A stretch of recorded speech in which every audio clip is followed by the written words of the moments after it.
Neste vídeo vamos tratar sobre a transmissão da revelação divina. Deus quer que todos os homens se salvem e cheguem ao conhecimento da verdade, quer dizer, a verdade contida em Jesus Cristo, a palavra definitiva do Pai.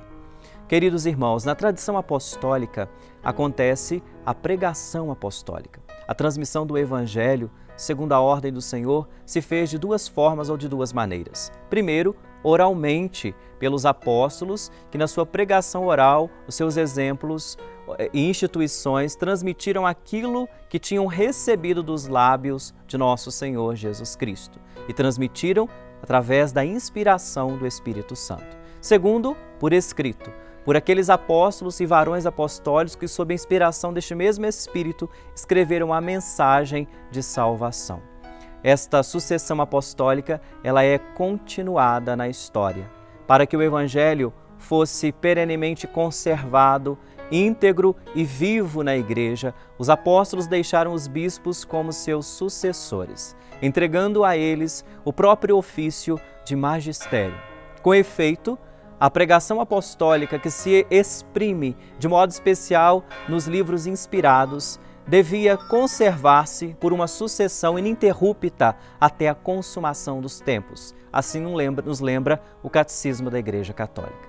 Existe, portanto, uma relação entre a tradição e a Sagrada Escritura. Elas têm uma fonte comum. A tradição sagrada e a Sagrada Escritura estão intimamente unidas e compenetradas entre si. São duas formas de transmissão distintas, mas que carregam uma completa unidade. A Sagrada Escritura é a palavra de Deus, enquanto foi escrita por inspiração do Espírito Santo. E a Sagrada Tradição, por sua vez, conserva a palavra de Deus confiada por escrito, confiada por Cristo e pelo Espírito Santo aos apóstolos e transmite integralmente aos seus sucessores, para que eles, com a luz do Espírito da verdade, fielmente a conservem, exponham, preguem e difundam.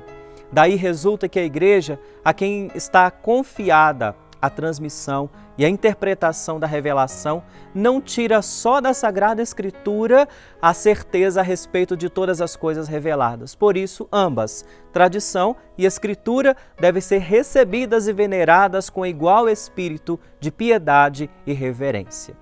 A interpretação é uma herança da fé. A herança da fé é confiada totalmente à Igreja. O depósito da fé contido na tradição sagrada e na Sagrada Escritura foi confiado pelos apóstolos ao conjunto de toda a Igreja.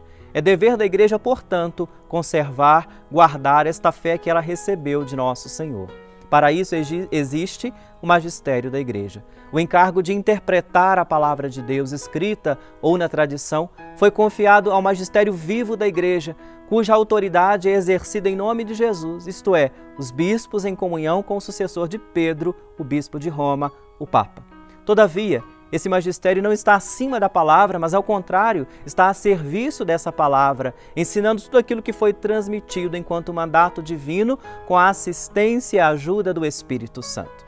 Nesse contexto existem os dogmas. O magistério da Igreja faz uso da sua autoridade que recebeu de Cristo quando define os dogmas, isto é, propõe verdades contidas na revelação divina ou quando propõe, de modo definitivo, algumas verdades que tenham com elas um nexo necessário. Os dogmas, portanto, são luzes no caminho da nossa fé, iluminam e tornam seguro aquilo que nós acreditamos. Por outro lado, exigem de nós a inteligência e a adesão do coração para acolher estes mesmos dogmas da fé.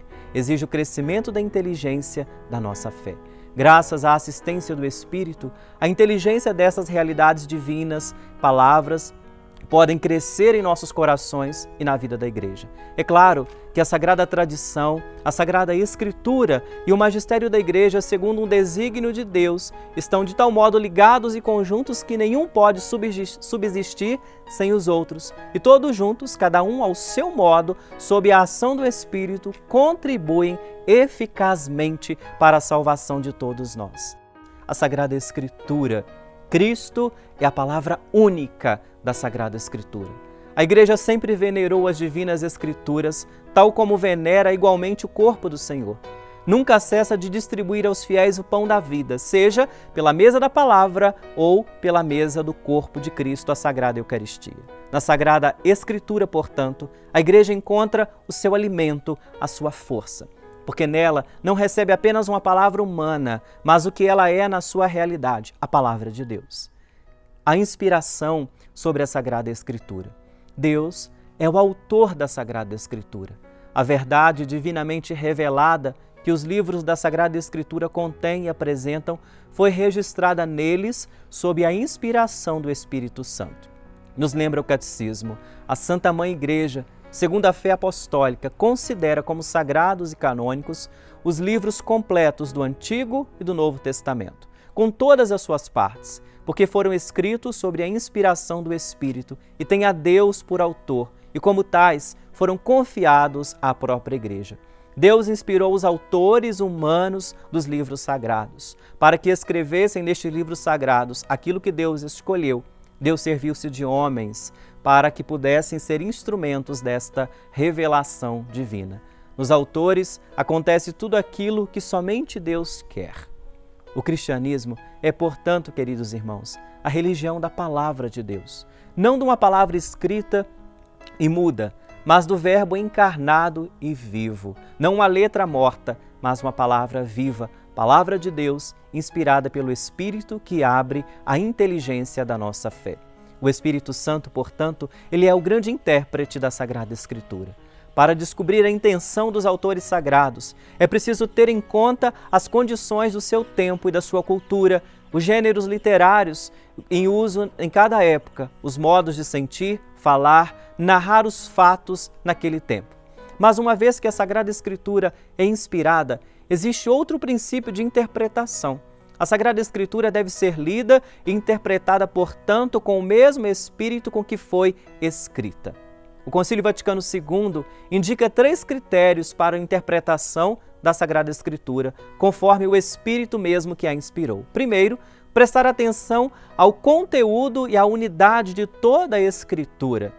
Por diferentes meios que sejam escritos os livros, há entre eles uma unidade, e esta unidade precisa ser observada no seu contexto geral.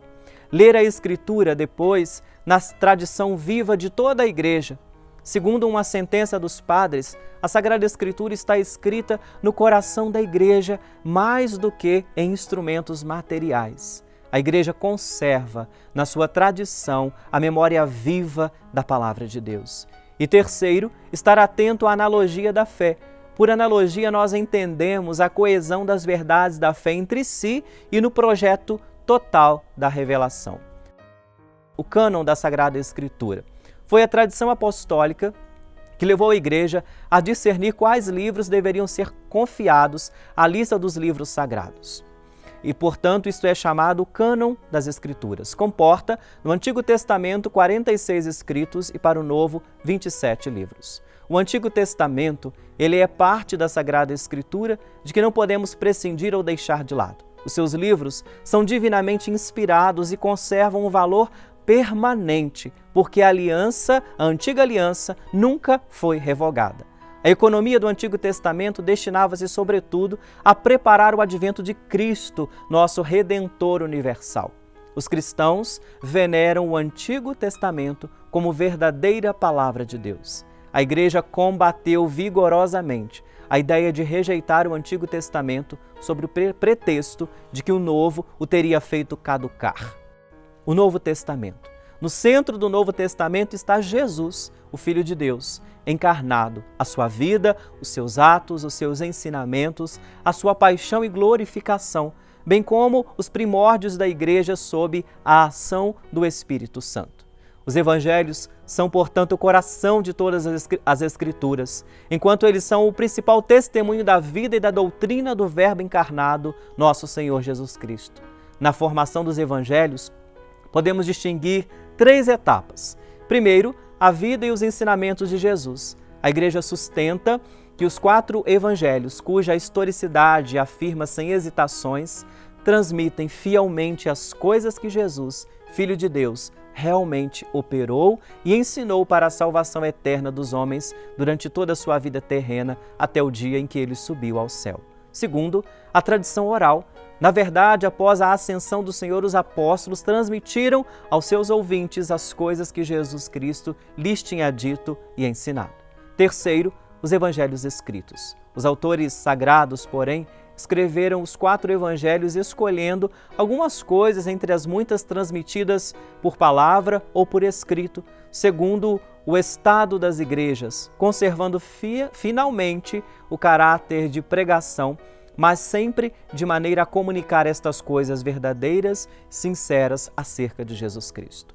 Há, portanto, uma unidade do Antigo e do Novo Testamento. Os cristãos leem, pois o Antigo Testamento à luz de Cristo no Novo Testamento.